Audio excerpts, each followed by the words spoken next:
그 얘기가 왜 나왔어요? 물어봤어요. 인천 앞바다에 사이다가 컵이 없으면 뭐. 그게 우리나라에 사이다 공장이 인천에 처음 생겼답니다. 그래서 아마 그 얘기가 나왔다고 그래요. 인천 앞바다에 사이다가 떴는데 컵이 없어서 못 먹는다. 지금 그 상황이에요, 몸이. 이제 그러다가 이제 컵이 생기면서 컵이라는 게 결국엔 약이겠죠. 약이 생기면서 이제 몸으로 세포로 싹싹 들어가니까 세포가 배가 안 고픈 상태가 되잖아요. 그죠? 그러니까 식욕이 안 땡기는 겁니다. 살도 살살 찌기 시작할 겁니다. 어찌됐든 간에 지금 워낙 나쁜 상태에서 혈당이 높은 상태에서 갑자기 이제 정상적으로 돌아오기 시작하니까 몸이 적응을 못 하는 겁니다. 곧 적응을 할 거고요. 보자. 어쨌든 지금은 입맛은 뚝뚝 떨어진 편이란 말이죠. 식사 시간이 되면은 당이 떨어져서 그런지 모르겠는데 배가 확 고파지면서 그런 게 있어가지고. 혹시 그때 혈당 좀 재보신 적 있어요? 아니 아직 아침에는 보고. 그래요. 혹시 가능하시면은 혈당계 갖고 다니시다가 몸이 좀 왜 이렇지 그렇다 싶을 때 혈당 좀 재보세요. 왜냐하면은 그때마다 자기 몸 변화할 때마다 혈당 수치를 알면은 진료하는데 굉장히 도움이 되거든요. 선생님이 약 처방하는 데도 도움되고 선생님이 당뇨를 이해하는 데도 굉장히 도움이 됩니다. 사실은 제가 전에는 당뇨 오면 맨날 있잖아요. 의사들 하는 얘기 뭐 심근경색 이 얘기했는데 이 얘기가 별 소용이 없더라고요. 그래서 전 나름대로 이래저래 고민하면서 선생님한테 설명을 하는 쪽인데 선생님한테 얼마나 와닿을지 제가 좀 그래요. 걱정이 좀 돼요. 걱정이 돼요. 그리고 혈압도 엄청 높았잖아요. 처음에 오실 때 혈압이 얼마였냐면 170에 104였어요. 지금 얼마 떨어졌냐? 140에 81로 떨어졌거든요. 많이 좋아졌죠. 이것도 지금 사실은 적응하기 힘든 몸 상태, 지금 적응을 못 하는 겁니다. 혈압이 한참 높다가 쑥 떨어졌거든요. 그러니까 지금 몸이 정상을 찾아가면서 이렇게 생기는, 뭐라 그래야 되나? 부적응이라고 해야 되나? 지금 부적응 단계예요. 지금은요, 일단 식사 원래대로 하세요. 원래대로 하시고, 뭐 사이다나 이런 거 뭐 주구장창 입에 달고 사는 거 아니면 드세요.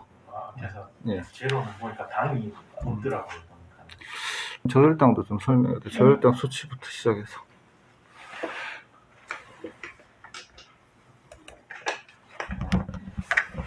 그러니까 지금 사실은 알아야 될 게 한두 개가 아닌데 선생님이 궁금한 거 중심으로 해서 지금 계속 말씀을 좀 드릴 거예요. 예. 자, 저혈당은요. 자, 공복일 때는 이제 80 밑으로. 저혈당이 아까 수치가 얼마라고 하던가요, 우리 선생님? 전에 80이야 떨어지고. 혈당이 식전 식후에 상관없이 아무 때나 80도 밑으로 떨어져 있으면은 저혈당입니다. 그때는 당을 보충을 해줘야 돼요. 근데 지금 말씀 들어봐서는 저혈당 증상이 아니거든요, 지금. 근데 그래도 아까도 말씀드렸지만 혈당 안 재보고 모르니까 당분간은 혈당계를 들고 다니면서 몸이 이상하다 싶으면 좀 재보세요. 재시고 기록 가지고 바로바로 저한테 보내주세요. 그리고 그런데 네. 인슐린은 꼭 투여를 해야 되나요? 제가 일단은 지금 혈당이 잘 떨어지고 있어요. 잘 떨어지고 있고 아까도 우리 선생님이 얘기했지만은 타이밍 놓치면 평생 써요. 그 인슐린 안 쓰겠다고 버티다 나중에 쓰면 결국엔 그거는 평생 씁니다. 왜냐면은 요놈 때문에 그렇거든요. 선생님 몸에서 당을 조절해주는 장기가 어떤 거라고 생각하세요? 신장이요? 신장도 좀 역할을 하긴 합니다. 맞습니다. 틀린 얘기는 아닙니다. 그거보다 더 중요한 게 있어요. 췌장인가요? 네, 췌장이에요. 췌장에서 무슨 일 하는지 혹시 아세요? 있잖아요. 사실 지금 정확히 모르겠어요. 네, 췌장에서 혹시 인슐린 들어보셨죠? 그죠? 금방 우리 선생님 설명했고, 우리 당 조절할 때 제일 중요한 호르몬이 인슐린입니다. 인슐린을 여기서 분비를 하는데, 선생님 같은 분들 같은 경우에, 자, 보세요. 여기 그림 보이시는가 모르겠는데, 중간에 당뇨 진단식이 그래서 새까맣게 돼가지고 조그맣게 돼 있죠. 네. 췌장이 정상적이고 당뇨 없는 사람은 크고 튼튼한데, 당뇨가 발생됐을 시기에 이미 췌장이라는 놈이 많이 쪼그러드는 상태예요. 선생님은 이거보다 더 적을지도 모릅니다. 네, 간단히 얘기하면 결국에는 당뇨가 조절이 잘 되느냐 잘 안 되느냐, 인슐린 쓰냐 마냐는 이 췌장 기능이 얼마나 남았냐, 결국엔 그 싸움이에요. 그럼 이걸 정확하게 알 수 있느냐? 지금 솔직히 과학적으로 제대로 알 수 있는 방법은 조직 검사하는 방법밖에 없어요. 근데 췌장이라는 놈이 교통사고가 심하게 나도 잘 안 다칩니다. 교통사고 났을 때 췌장까지 손상이 됐다 그러면 굉장히 심하게 다친 사람이다. 거의 복부 대동맥까지 거의 다 날아갈 뻔한 사람입니다.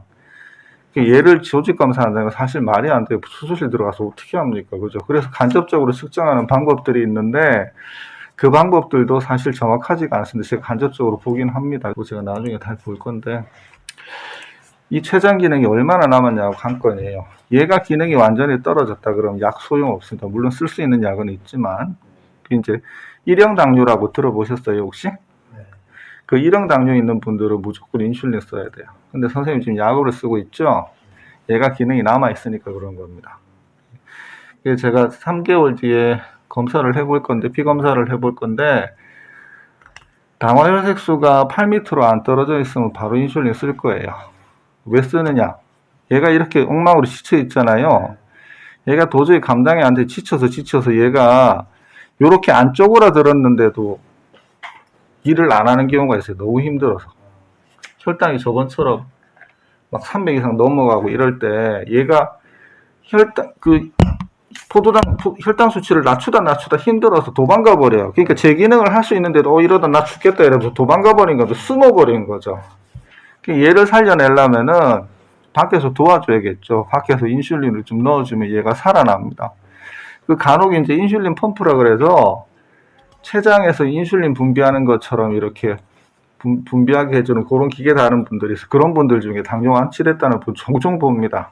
바로 이 케이스거든요. 췌장 기능이 많이 이게 숨어 있다가 너무 힘들어서 숨어 있다가 밖에서 인슐린 공급해 주니까 얘가 살아난 거죠. 그러니까 요게 승부고요.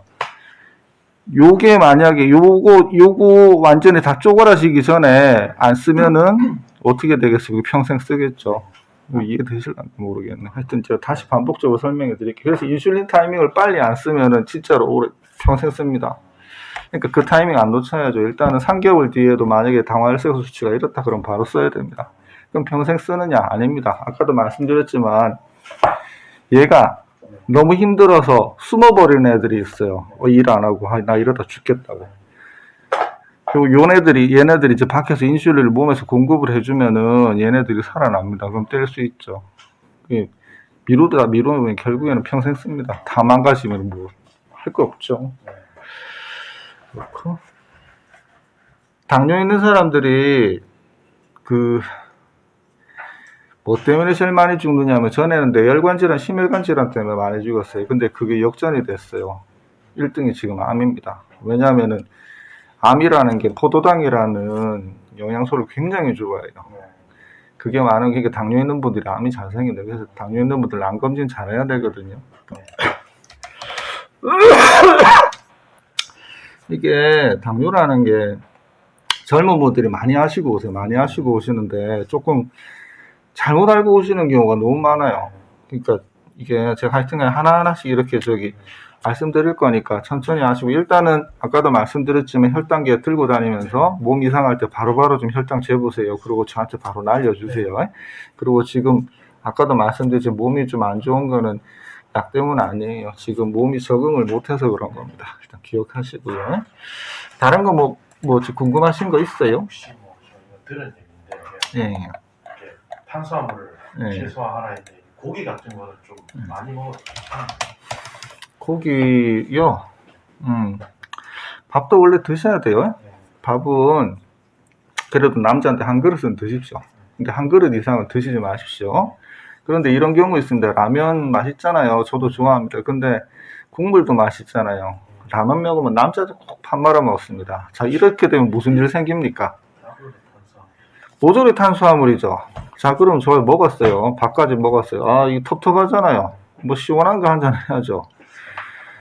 이런 거 먹습니다. 주구장창 탄수화물입니다. 이러니 혈당이 안 올라갑니까? 그러니까 탄수화물 구분을 잘 하셔야 돼요. 그러니까 탄수화물은 밥 빼고는 드시지는 마세요. 웬만하면은. 그러니까 뭐 면 종류도 마찬가지고요. 전부 다 우리 먹는 과자나 이런 거 다 탄수화물입니다.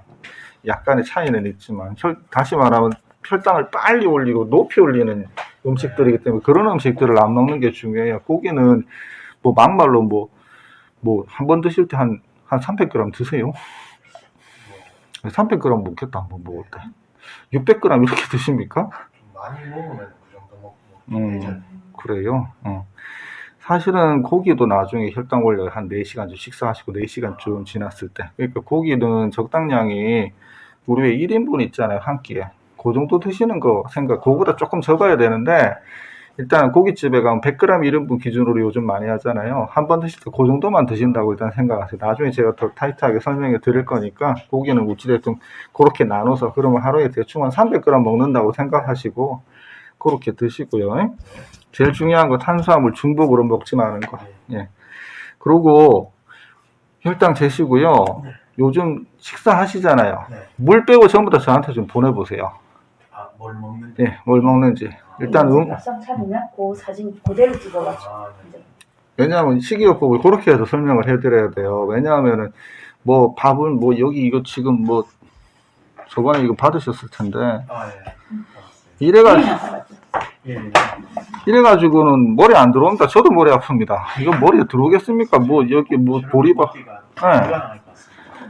그러니까 음식 순서랑 음식 셀렉션만 잘 하시면 돼요. 이렇게 못합니다. 이러면 아무튼 어찌되든 지금부터 물 빼고 드시는 거 전부 다 음료까지 전부 다 저한테 찍어서 꼭 보내세요. 보내시고 보름 뒤에 좀 오세요.